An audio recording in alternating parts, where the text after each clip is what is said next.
Bom, gente, essa semana nós vamos falar sobre as infecções bacterianas sistêmicas, né? Ou infecções da corrente sanguínea também é o termo, né, muito utilizado. Antes de iniciar a videoaula propriamente dita, gente, vou falar alguns conceitos importantes. O que é a bacteremia? Gente, a definição de bacteremia é a presença de bactérias viáveis no sangue, tá? Isso é considerado uma condição é, é, anormal, né? Porque o sangue normalmente ele é um líquido estéril, né?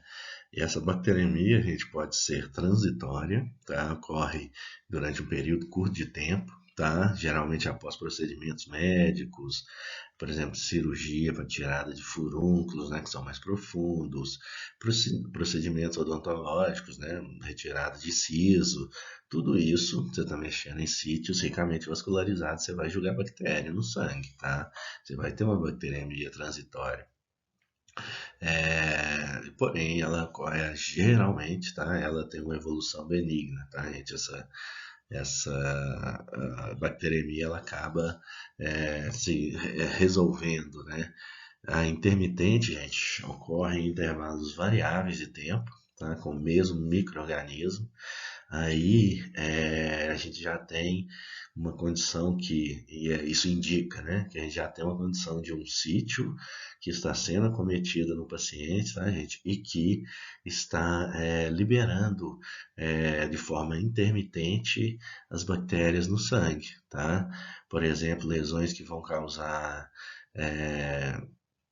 é, por exemplo, né, lesões no fígado que podem causar e de repente supurar isso, né, liberar conteúdo de bactéria. Então você tem é, é, momentos de liberação maior de bactérias, né, não é uma coisa contínua. E a contínua, tá, que ela ocorre em um padrão crônico, tá, gente? E geralmente ela está associada à endocardite infecciosa, né? A pessoa vai ter a bactéria ali já colonizando, né, o tecido cardíaco, e válvulas, enfim, e sendo liberadas constantemente para o sangue. Tá? É uma condição extremamente é, é, perigosa, né? Deve ser imediatamente tratada. A sepse bacteriana, gente, a sepse ela é definida, né, como uma resposta inflamatória exacerbada e sistêmica, né, causada pela bacteremia. Então a bactéria caiu no sangue e gerou uma resposta inflamatória exacerbada. Um nome técnico, né, hoje em dia usado, é a Síndrome da Resposta Inflamatória Sistêmica, a SRIS. E o choque séptico, tá, gente, é quando essa síndrome, essa sepse bacteriana, bacteriana no caso, né, mas pode ser viral, pode ser fúngica, ela vai levar essa inflamação exacerbada, ela leva a disfunção orgânica, tá, principalmente do sistema cardiovascular, e também uma condição, né, muito perigosa, né, e uma taxa, né, de letalidade muito grande. Eu tenho esses conceitos, gente, mais bem explicados, né, elas estão aí nesse PDF, tá, do Instituto Latino-Americano para Estudos de sepsis, tá? Inclusive é um site muito legal, né, do ILAS, que você pode ir lá, tem várias publicações, né, tem material para divulgação, é bem interessante.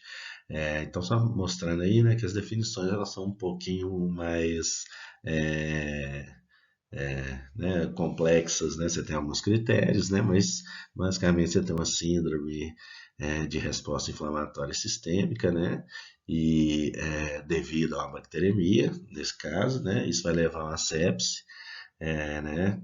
Que seria uma complicação já dessa resposta inflamatória, que levaria a uma sepse grave quando o paciente começa a ter sinais de disfunção orgânica, está associados à hipoperfusão, ou seja, já está tendo comprometimento do sistema é, cardiovascular, e no choque cético, né, que eu falei lá, que é a falência já, né, você já está, essa inflamação já está exagerada, levando à falência, geralmente pelo choque hipovolêmico, né, e hipotensão.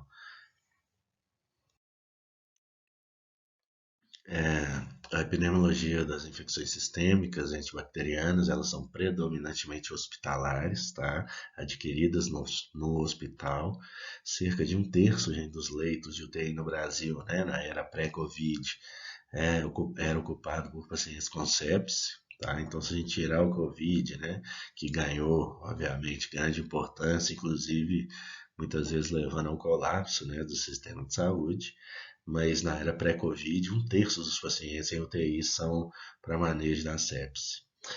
Alguns fatores, né, são considerados de risco, aumentam a chance da pessoa passar por um processo de bacteremia e sepse, que são as faixas extremas de idade, doenças de base, né, como doenças hematológicas, neoplasias, diabetes, insuficiência renal, cirrose hepática, imunossupressão, queimaduras, né, de terceiro grau, medicamentos, uso de medicamentos imunossupressores, tá, gente?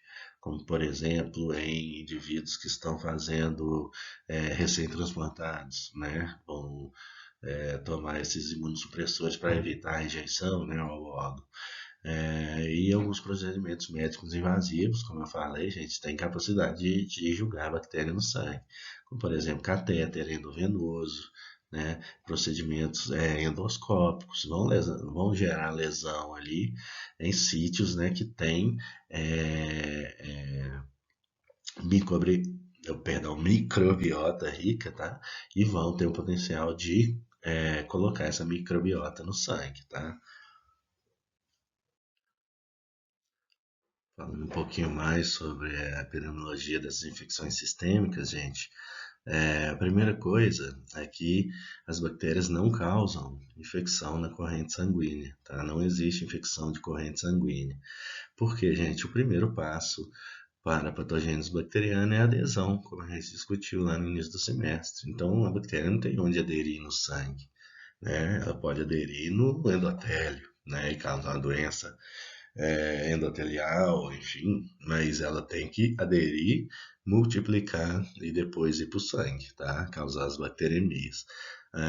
Então, gente, sempre tem uma fonte de origem da bacteremia, tá? Mesmo que eu não descubra essa fonte, ela existe, tá? Não existe, e por isso que eu não uso, gente, o termo de infecção na corrente sanguínea, infecção de corrente sanguínea, ICS, porque simplesmente é um termo errado, tá? Embora, né, vou ressaltar aqui, vocês vão ver muito isso, esse termo, ele é clinicamente consagrado, tá? Inclusive nas referências que eu dou, tá? Da Anvisa eles falam também, mas eu não uso esse termo por ser errado do ponto de vista científico, biológico. Então, quais são as fontes primárias, gente, mais comuns de infecções sistêmicas, né? Os dispositivos intravasculares, tá? Catéteres, então qualquer coisa que eu for colocar ali, que eu for romper a barreira da pele, que é um sítio ricamente colonizado por microbiota, eu tenho a chance de inserir, uma chance grande de inserir bactéria aí, né, na corrente sanguínea, tá? E esses dispositivos, então, têm uma importância grande, né, nas infecções hospitalares.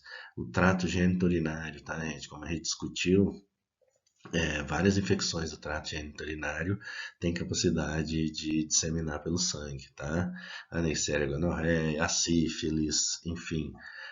E também, tá, no hospital, as cirurgias, né, do trato geniturinário também podem liberar bactéria para o sangue, tá?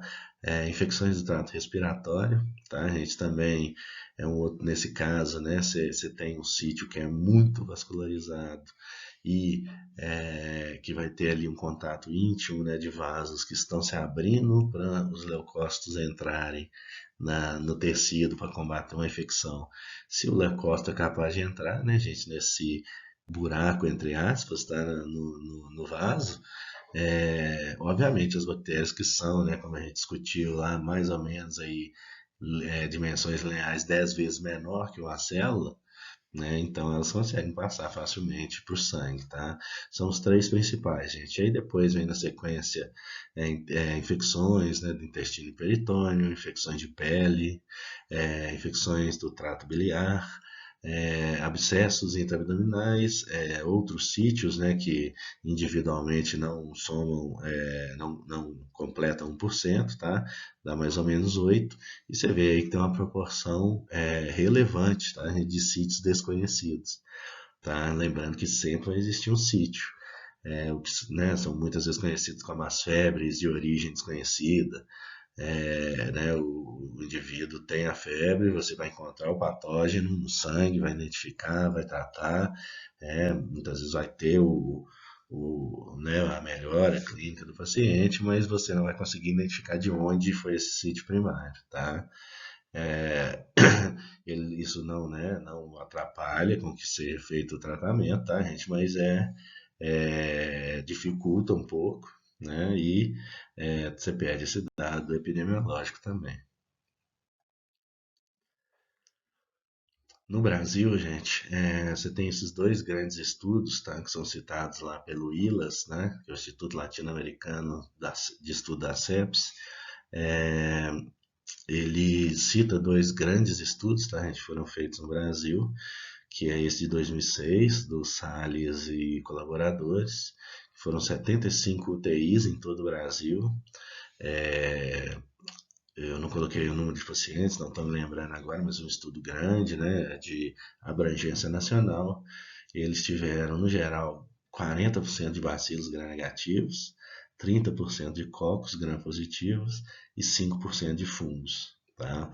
Um estudo mais recente, gente, esse foi o de Silva e colaboradores, em 2012, que foram, aí eu não coloquei o número de hospitais, né, mas foram 1.235 pacientes em todo o Brasil também. Eles tiveram uma proporção maior de gram-negativos, 72, uma proporção parecida de cocos gram-positivos, né, e uma proporção bem maior de fungos também, tá? Então, assim, no geral, gente, o que a gente pode falar, tá? Os bacilos gram-negativos vão ser mais prevalentes, incidentes, tá? É, e depois a gente vai ter os cocos gram-positivos, tá? E depois a gente tem fungos, tá? Então esses são os três grupos mais representativos. E as espécies mais comuns, gente, dentro dos bacilos gram-negativos, tá? É a Pseudomonas aeruginosa, tá, gente? E praticamente nesses dois estudos, por exemplo, é a bactéria mais isolada, a Escherichia coli, né, a Klebsiella pneumoniae também, que a gente sabe está muito associada à multiresistência, né? E dentre os cocos gram-positivos, gente, gênero Staphylococcus, tá? Staphylococcus aureus, a maioria absoluta, né, resistentes à meticilina, e o Staphylococcus epidermidis, tá?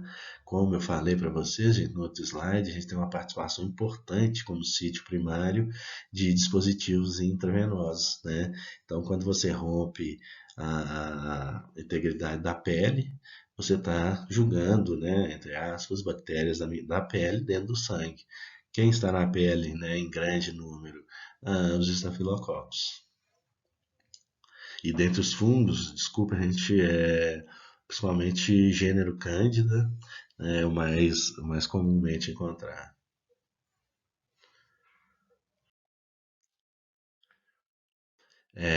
A fisiopatologia, gente, da sepse bacteriana, ela é peculiar porque a concentração de bactérias no sangue, tá, gente, em caso de bacteremia e de sepse, tá, ela vai ficar em torno de 10 unidades formadoras de colônia por ml, tá?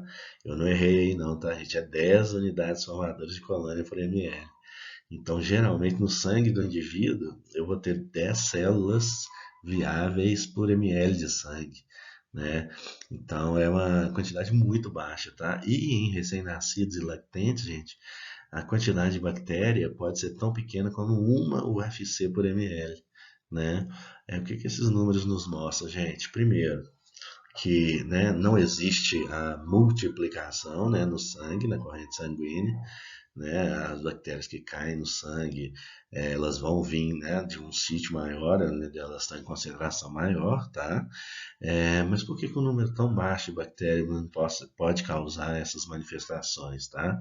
Porque, gente, essa bactéria circulando no sangue, né, eu coloquei aí do lado uma figura sobre os órgãos linfóides, essa bactéria vai ficar circulando em todos os órgãos linfóides, estimulando a resposta imune, mesmo que a concentração dela esteja baixa, né, ela está numa, vamos dizer assim, numa rota privilegiada da vigilância do sistema imune, né? Então ela vai passar nos vários órgãos linfóides, tá? Você vai ter a estimulação do sistema imune até um ponto que essa estimulação ela começa a ser maléfica, né? E aí você começa a ter a síndrome da resposta inflamatória sistêmica. E muito importante, tá, gente? Esses reconhecimentos, né, por esses receptores, né, de imunidade inata, receptores intra e extracelulares, né? Esses vão ser muito importantes em desencadear esses fenômenos, né? E até hoje a gente não se sabe exatamente, né, porque que uma pessoa tem mais propensão, né? Às vezes, né, tem mecanismos que são fisiológicos, né? Como por exemplo, né, os idosos e crianças, né, da questão da maturação e senescência do sistema imune, mas no geral não se sabe por que que pessoas de mesma idade, né, do mesmo grupo epidemiológico, evoluam, né, para doença mais grave, para choque séptico e outras não, tá? Ainda não é conhecido os mecanismos exatos. E aqui eu estou colocando mais uma figura dessa referência, tá, gente? O final da coisa, né, gente? Quando leva a disfunção orgânica, que é o sinal do choque séptico, é a disfunção orgânica. Essa resposta da inflamatória exacerbada, a gente vai alterar tanto a circulação sistêmica como a microcirculação, tá? Vocês estão vendo aí, gente, uma das coisas é o aumento da permeabilidade capilar, tá? E com consequente, tá? Extravasamento de plasma e acúmulo desse plasma no tecido, né? Você tem um edema intersticial. Esse aumento da permeabilidade, gente, como eu falei, é uma das principais, vamos dizer assim, né? Uma das principais características da inflamação. Eu tenho que aumentar a permeabilidade do vaso para que as células do sistema imune saiam do sangue e possam ir ao tecido infectado para combater essa infecção, tá? Só que isso em uma escala muito exacerbada, tá? Vai levar a pessoa a choque hipovolêmico, né? Hipotensão, depressão cardíaca e essas alterações também levam, né? Alterações celulares, né? A falta da circulação da perfusão vai levar a célula à apoptose, enfim. Então você tem todos esses mecanismos, né, que juntos vão levar a uma disfunção orgânica, que é o quadro, né, aquele limite ali, sepse grave para o choque séptico. Então, gente, para diagnosticar essas infecções, a gente tem muito pouca bactéria, tá? Então a gente vai ter que fazer o quê? Se eu pegar um sangue de um paciente que vai ter está, né, passando conhecidamente uma exposição, né, está conhecidamente por uma, um quadro de bacteremia com sepse bacteriana, tá? Mesmo que eu tenha, por exemplo, 10 a 2 ou 10 a 3 UFC por ml, que é muito para uma bacteremia, isso não acontece, eu não conseguiria ver isso, né, no meio, no GRA, tá, gente? Que a gente sabe que é 10 a 4, tá? E mesmo o meio sólido, a gente sabe que é mais ou menos 10 a 3, né? Capacidade menos do que é 10 a 3 UFC por ml, eu posso não ver o crescimento ali no meio sólido. Então eu uso o que, gente? O meio rico, né? Que eu falei com vocês, é mais ou menos 10 células eu consigo recuperar, que é o que a gente vai ter aqui, tá? Então, primeiro, gente, para a hemocultura a gente vai usar sempre meios líquidos enriquecidos, tá? Eles então já são bases ricas, tá? De meios líquidos, de caldos, e ainda são adicionados mais vitaminas, enfim, mais nutrientes, e eles vão ter o anticoagulante que geralmente é o SPS, tá, gente? O SPS ele não interfere na viabilidade bacteriana como outros anticoagulantes, né? Como EDTA, como citrato. Então ele é o recomendado. E basicamente, gente, esses frascos, né, eles são divididos quanto à atmosfera de incubação. Então eu tenho frascos que vão me trazer uma atmosfera aeróbia e frascos que vão me trazer uma atmosfera anaeróbia. E também os frascos vão se diferenciar pela idade do paciente, tá? Adultos e pediátricos, tá? O pediátrico, gente, ele é otimizado, né, para a gente trabalhar com pequenos volumes de amostra, né? Principalmente se a gente está falando de recém-nascidos, né? Trabalhar às vezes com 1 ml de amostra, né? Então esses frascos pediátricos eles são adaptados para otimizar, né, uma quantidade baixa de amostra de inóculo inicial. Então, o que eu quero fazer aqui, gente, é pegar uma amostra que tem muito pouquinho bactéria e tentar recuperar essa bactéria para eu ter uma hemocultura positiva. Então, falando sobre o número de amostras para hemocultura, além é, da gente utilizar meios que são líquidos e ainda suplementados para a gente conseguir, né, recuperar quantidades mínimas de bactéria, a gente geralmente vai utilizar também, gente, mais de uma amostra, tá? Nesse caso aqui, gente, uma amostra ou uma punção, né, também é chamado assim, é o suficiente, gente, para encher 2 frascos de hemocultura de adultos, tá? Dependendo do frasco, pode ser entre 5 e 10 ml. O total, então, até 20 ml, tá? Uma amostra de adultos seria 20 ml.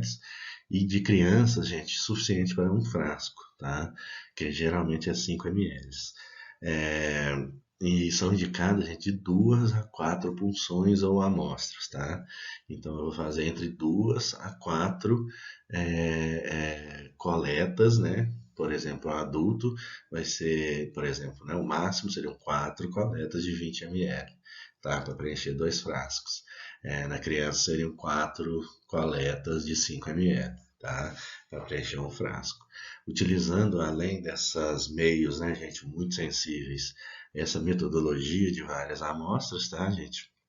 De amostras repetidas, né, de replicatas, a gente atinge uma sensibilidade de mais de 95%, né, que a gente consegue isolar essas bactérias. E as diferentes amostras, gente, devem ser coletadas de punções e sítios anatômicos diferentes, tá? Então eu não posso funcionar um sítio, coletar 40 ml de sangue do indivíduo e falar que são 2 coletas, tá? Eu tenho que funcionar 20, funciona em outro sítio diferente, tá? Troco os braços, né? Vou trocando os braços para fazer essas coletas, tá? Para aumentar a chance de recuperar o patógeno. Bom, então quando né, se tem uma indicação clínica de um caso de bacteremia com possível sepse, né, uma indicação para hemocultura. Um paciente que apresente, gente, quadro clínico sugestivo de infecção, tá? Suficiente para ser submetido à internação, ou seja, um caso grave de infecção e que apresentem ou febre maior do que 38 graus ou hipotermia menor do que 36 graus. A hipotermia já vai acontecer na fase que eu já começo a apresentar, né, os efeitos do extravasamento, né, da aumento da permeabilidade vascular, do extravasamento e da hipovolemia. Né? Então, nesse caso, vou ter a hipotermia. E posso ter tanto aumento, gente, no número de leucócitos, tá? Somente novos leucócitos, né? A resposta imune, né? Produzindo células ali para a resposta, ou posso ter uma queda também dos leucócitos no sangue, tá, gente? Por quê? Porque esses leucócitos eles podem estar no sítio inicial da infecção, tá? Então eu tiro os leucócitos do sangue para o sítio inicial da infecção, tá? E a minha multiplicação pode não estar repondo todo essas células inflamatórias que estão indo para o tecido, né? Então eu tenho uma queda, na verdade, no número de leucócitos. E por isso que é tão complicado também, né? Porque é uma infecção, né? Não é uma infecção, né? Mas é essa manifestação de uma circulação da bactéria no sangue, ela é bastante complexa, né? Pode apresentar vários quadros, sinais clínicos, né? Sintomatologias diferentes. Em crianças pequenas, gente, um quadro geral um quadro de queda, né, do estado geral, sem explicação nenhuma, e em idosos, principalmente, né, a gente como é de mal-estar, mialgia e sinais de acidente vascular cerebral também deve ser submetido à hemocultura, tá? Esses sinais de acidente vascular, né, a pessoa não responde mais, né, não consegue responder perguntas simples, parece que está meio, né, não prestando atenção na gente, mas na verdade pode ser um sinal, né, de acidente vascular cerebral. Nesse slide a gente pode ver o volume de sangue sugerido para as amostras de hemocultura. Aqui a gente tem um ponto crítico, gente, porque quanto mais a amostra eu coloco, obviamente respeitando o limite do frasco, que é definido pelo fabricante, quanto mais sangue eu coloco, maior a minha chance de isolar a bactéria, tá? É, porém, ao mesmo tempo a gente tem essa questão, né, de às vezes o sangue não é fácil de coletar, né? Às vezes a gente vai uma pessoa que está com dificuldade de obter acesso, uma criança muito pequena, enfim. Né? Então aí à esquerda vocês estão vendo a divisão, né, em crianças até 13 quilos, né? Vocês veem até 4 ml de coleta, entre 13 e 36 quilos, né? Entre 5 ml, tá? E adultos e crianças maiores, né, de 36 quilos e adultos, né, de 5 a 10 ml, que daria um total, né, de coleta até 20. Lembrando que a gente vai ter que encher dois frascos, tá? E as crianças, né, também, gente, de 13 a 36, tá? A gente faz dois frascos também, tá? Faz anaeróbio, aeróbio. Então o volume para essas crianças é 10. 10 ml por punção. E à direita a gente tem também, gente, os volumes de sangue sugeridos, seguros, tá? De coleta para lactentes, né? Então a gente vê que esses volumes, né, eles podem, os volumes que podem ser coletados, tá? Com segurança e quais são os sugeridos, né? A gente, então, o mínimo da minha rotina, né, para adulto seria esses dois frascos, tá? O frasco aeróbio e anaeróbio. É, o frasco aeróbio, tá, gente? Ele é feito, obviamente, né, para recuperação de aeróbios estritos ou facultativos, tá? Os aeróbios facultativos são a mesma coisa dos anaeróbios facultativos, né? Eu prefiro chamar de aeróbios facultativos porque eles são aeróbios, né? Anaeróbios, né, facultativos, seria que ele, de repente, ele não teria mais a resistência aos oxigênios, aos compostos tóxicos de oxigênio, né? Então, por exemplo, enterobactérias, né, são aeróbios facultativos. O que eu tenho nesse meio, gente, no frasco aeróbio?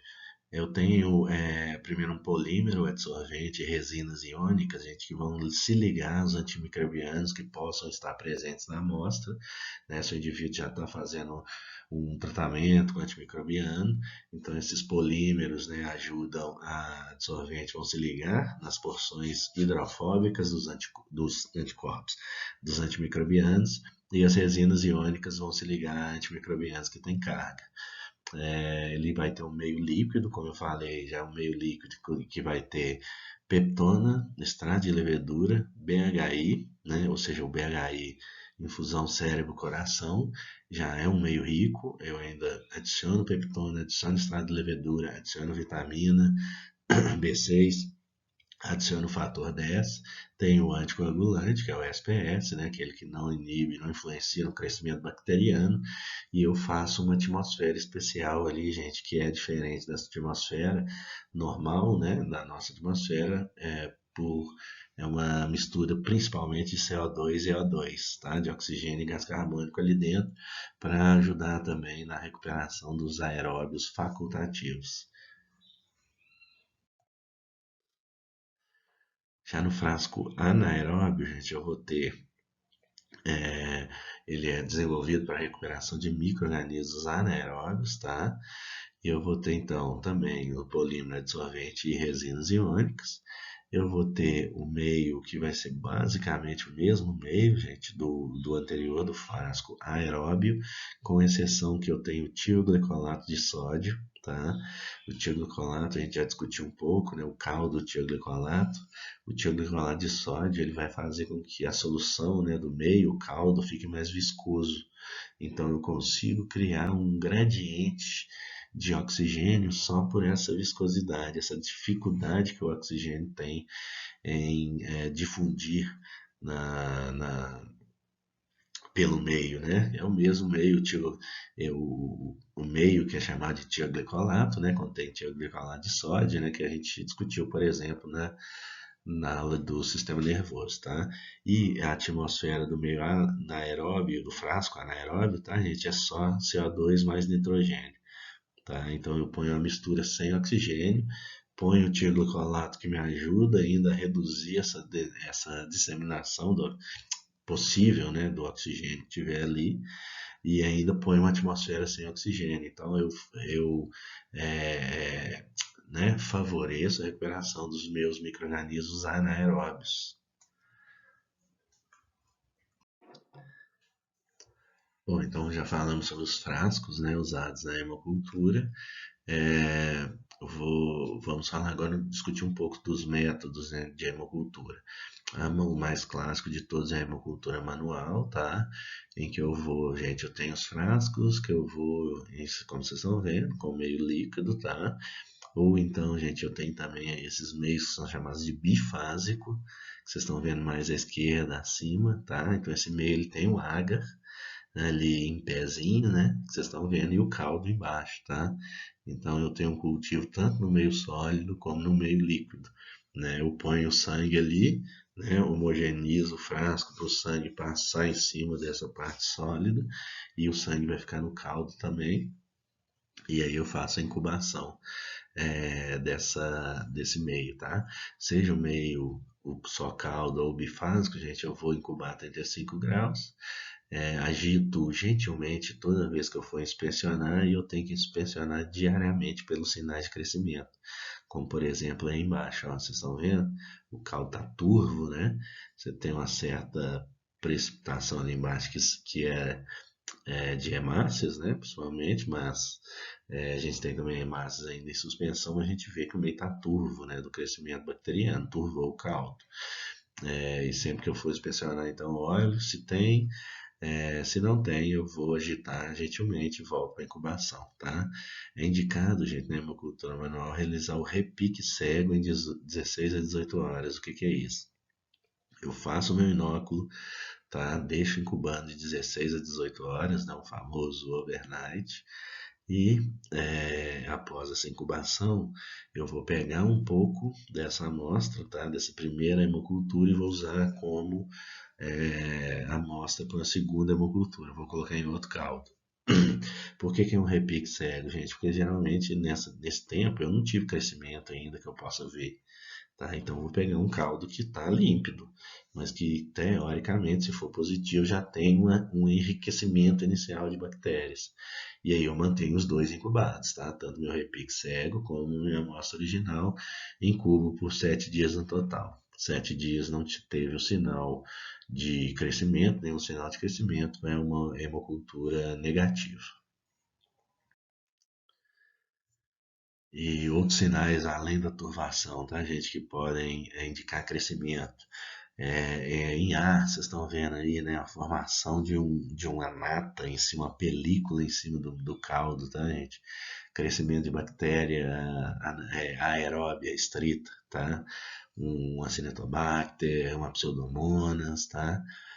No B, vocês estão vendo a produção de gás, então a bactéria cresce, produz gás, você vai ver a produção de bolhas. Você pode ver o sinal de hemólise, que está mostrando em C, tá, gente?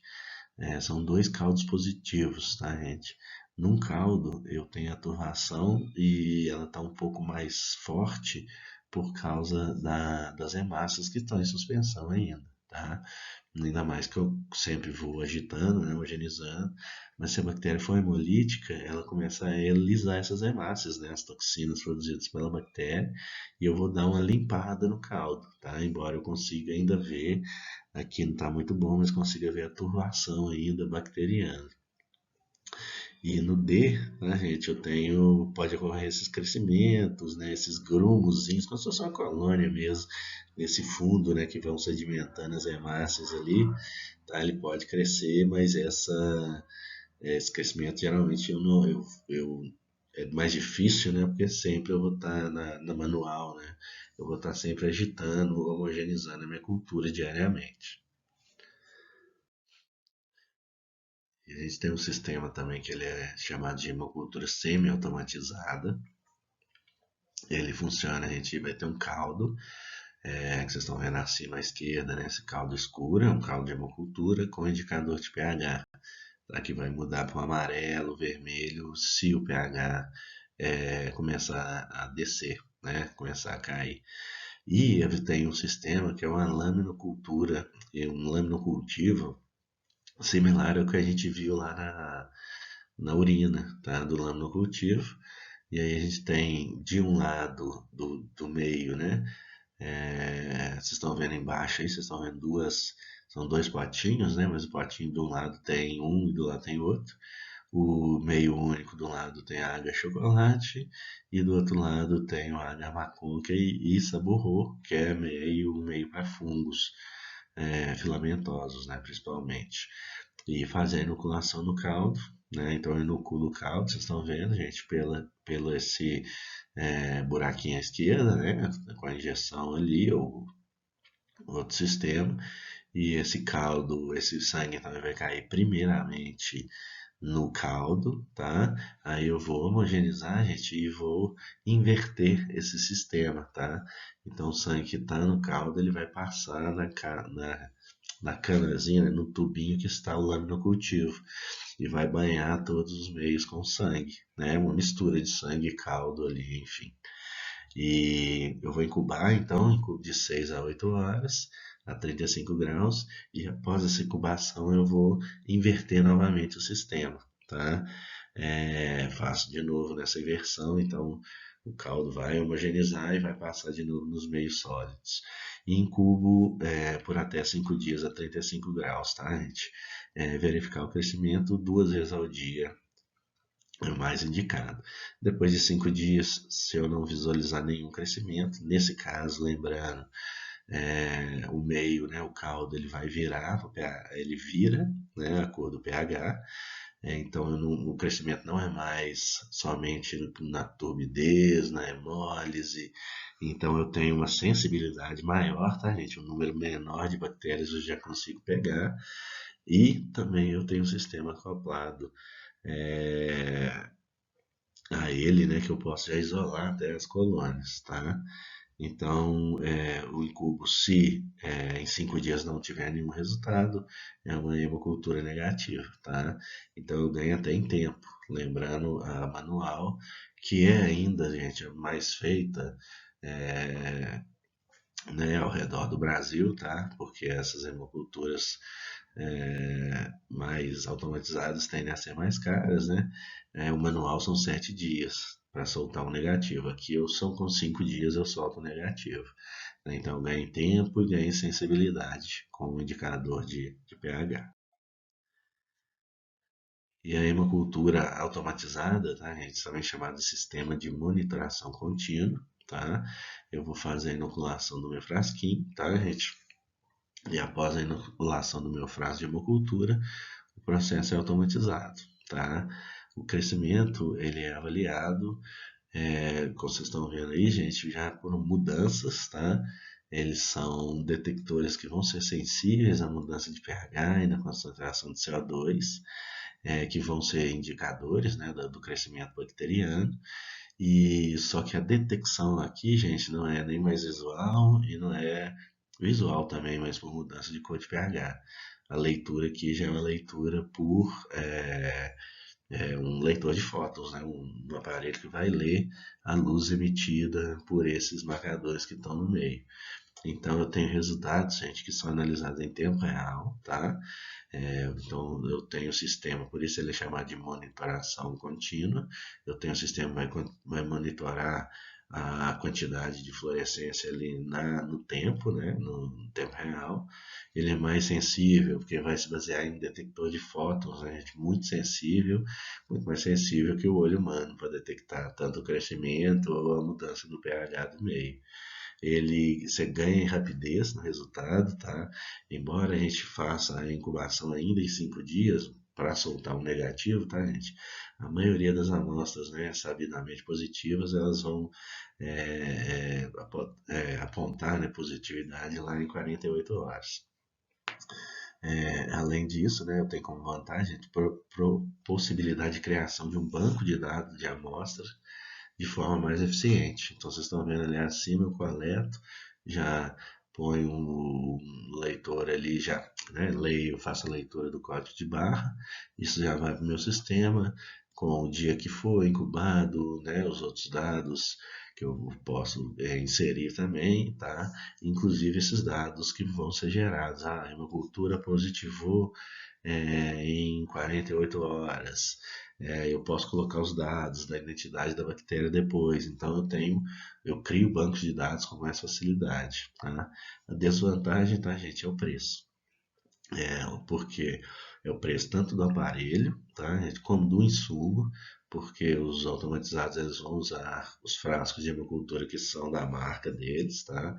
E não devem ser usados outros frascos, realmente. E a manutenção também tende a ser mais cara, tá? Então toda essa questão envolvendo o aparelho, ele aumenta o preço, né? Que é um fator, infelizmente, né? Um fator ainda muito limitante na nossa realidade. Essa figura mostra como é o esquema da hemocultura automatizada. Então ela vai ter um detector, né, que vai ser sensível a mudanças de pH e concentração de CO2. Acima de um certo limite, né, esse detector ele é sensível, né, ao LED e a luz, né, a incidência de luz, e quando ele recebe essa luz ele libera uma fluorescência que vai ser detectada pelo equipamento, tá? E aí, como vocês estão vendo, ele é todo ele é automatizado, né? O acompanhamento é feito continuamente, é, né? A positividade ou não, ela vai apitar também lá no computador, tá? Então, é um método que facilita muito, né, no manejo da hemocultura. E aí, na hemocultura automatizada, né, você vai ter um monitoramento contínuo e quando a fluorescência ela vai passar de um certo ponto de corte, né, que é definido pela máquina, né, provavelmente fazendo um cálculo para retirar ruídos, né, de fluorescência, os ruídos de fundo. Quando chega a um ponto determinado, ele vai apitar como positivo, tá? E aí lá na máquina ele apita lá, mostra a luzinha vermelha. No programa da máquina, tá, gente? Aparece para vocês estão vendo aí, ó, para ele remover todas as amostras sinalizadas pela luz vermelha, quer dizer que ela positivou. E mais importante, né, gente, que como é uma coisa monitorada continuamente, o mais importante é a gente ver essa curvinha ao lado aí, que é uma curva, né, quando a gente vê uma curva dessa, a gente sabe que é uma curva de uma reação enzimática, né, ou então de um monte de reações enzimáticas dentro de um lugar que a gente chama de célula. Então, a célula crescendo, né, então isso me dá mais especificidade, tá?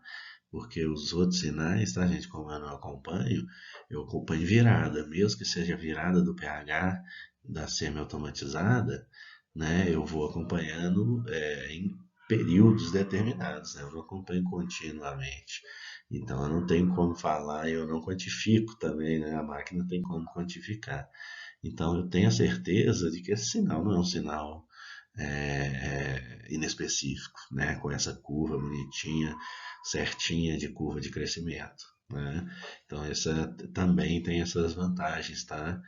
Isso tudo já é gerado para o aparelho, tá? E inclusive você já pode jogar esses dados todos, gente, para o banco de dados que o aparelho gera, né? Então ele tem realmente várias vantagens.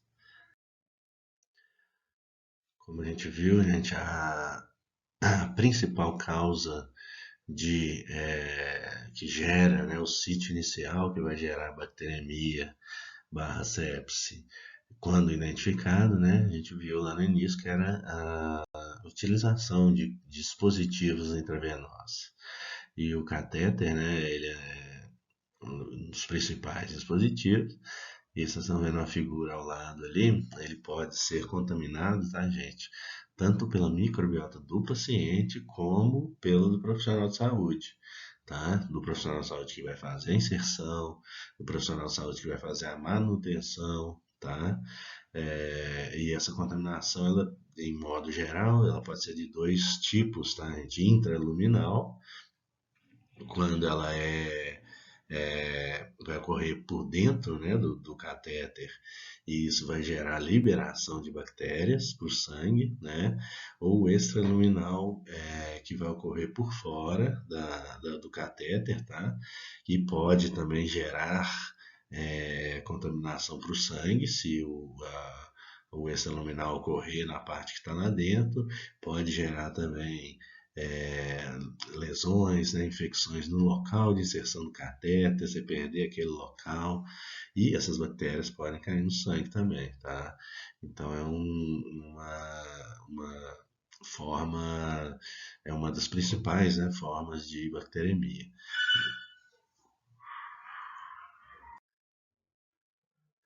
E como é que a gente faz, gente, para diagnosticar, na verdade, associar uma bacteremia a um dispositivo intravascular? E por que que é importante a gente avaliar, gente? Porque caso seja, né, a fonte inicial, o médico, né, ele vai ter que retirar, o enfermeiro vai ter que retirar aquele dispositivo, né? A primeira atitude é retirar o sítio inicial de infecção ou combater o sítio inicial de infecção. E caso a bacteremia não esteja associada ao catéter, você fizer simplesmente uma hemocultura e associar ao catéter, às vezes você está tirando o catéter do paciente que não necessita. Né? E a gente sabe, principalmente pacientes que têm dificuldade de acesso, às vezes é muito difícil ter um acesso. E aí você vai tirar um acesso, às vezes, desnecessariamente.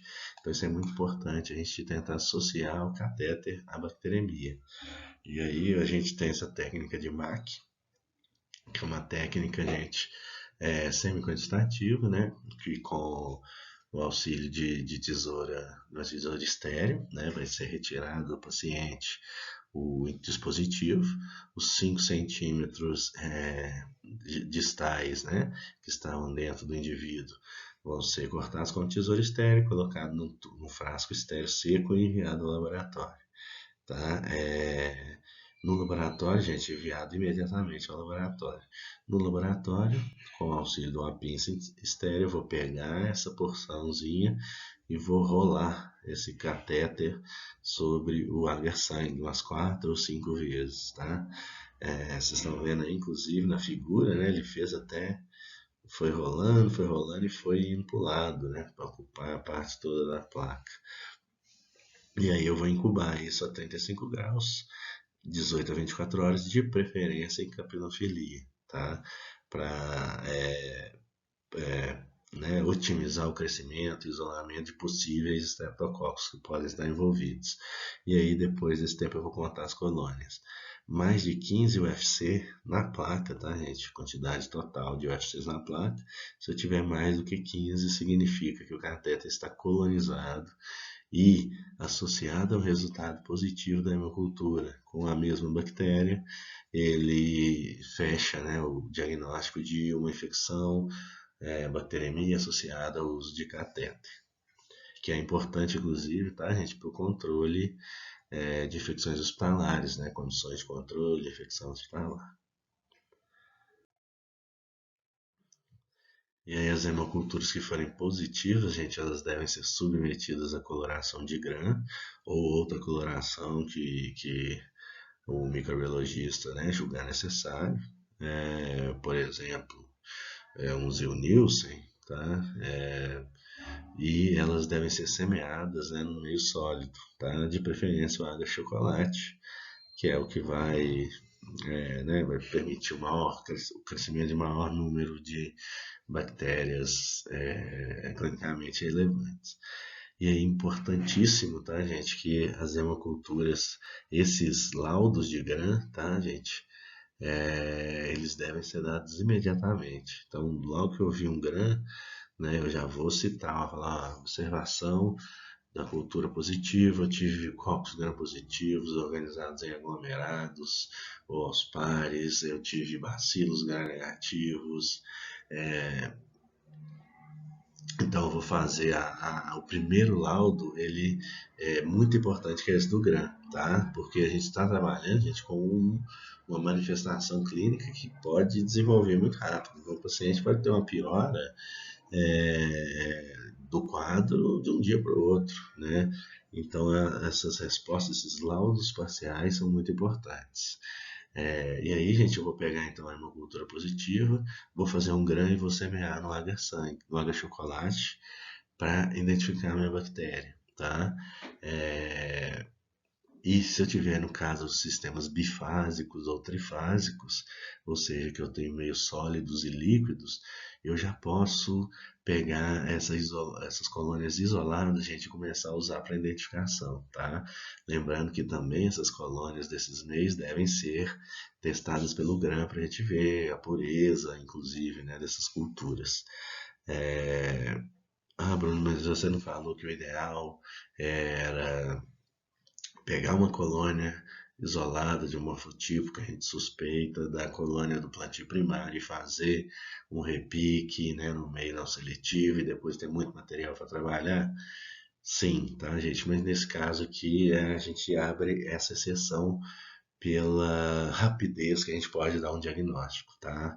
Um laudo parcial que seja, porque o laudo parcial de ganho ele já vai ajudar o médico a focar a terapia, né, nos dois grandes grupos, H positivo e H negativo, né, e inclusive pode mostrar outras características de grupos específicos, né. Aí eu mostrei para vocês bacilo H negativo acima, né, no meio cocos gram-positivos em cadeia e na parte abaixo são cocos gram-positivos em aglomerados. Gente, como a gente tem é, a hemocultura, né, ele é um processo que usa meios líquidos, muito ricos, que conseguem detectar, né, quantidades mínimas de bactérias viáveis. Muitas vezes eu vou ter também crescimento de contaminações, né, e que não vão representar uma bacteremia verdadeira, né, vão representar, na verdade, uma contaminação, mesmo que pequena, muito pequena, pode aparecer nesse sistema. Então, para a interpretação dos resultados, gente, né, eu tenho que, obviamente, sempre casar com a clínica, tá? Casar com os meus dados, os resultados que eu tive e das colônias eu vou identificar as bactérias, tá?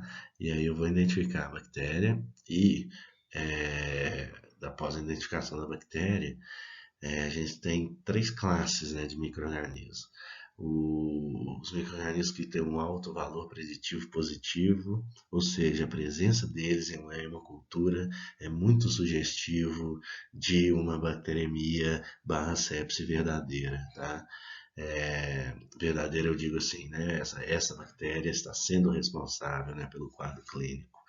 E o exemplo, gente, Staphylococcus aureus, Escherichia coli e outras enterobactérias, a Pseudomonas aeruginosa, então esses que eu falei com vocês, que são muito comuns, né? Neisseria meningitidis, né? A Streptococcus pneumoniae, a gente sabe que as doenças causadas por essas bactérias, as meningites, né? Elas vão, a bactéria vai sair do sítio primário, né, que é o trato respiratório superior, e vai chegar no sistema nervoso central através do sangue. Então, eu também encontro essa bactéria no sangue nesses quadros clínicos. Os Streptococcus piógenes, né, que a gente viu, pode causar também infecções sistêmicas, né, espalhar e levar a formas mais graves de doença. Streptococcus agalati, Neisseria meningitidis, né, a gente fala também que ela pode causar Neisseria gonorreia, perdão, a gonococcemia, tá? Então esses micro-organismos, gente, são muito, quando encontrados, eles têm né, a probabilidade de que eles realmente estejam causando um quadro clínico é muito grande. Se eu estou falando já de Streptococcus viridans, Enterococcus e Staphylococcus coagulares negativo, tá, gente? Inclusive o epidermides, né, que está aumentando bastante em frequência, eu tenho que interpretar, né, já com mais cuidado, porque essas bactérias são comuns como microbiota na pele, tá, e podem crescer, né, então elas têm aí, como vocês estão vendo, uma probabilidade, né, ou seja, Streptococcus viridans, né, em 38% de bacteremias verdadeiras, ou seja, a maior parte, quando são isolados, indicam contaminação. O Enterococcus, né, ele é mais alto, mas aí porque a gente está tratando como um gênero também, tá?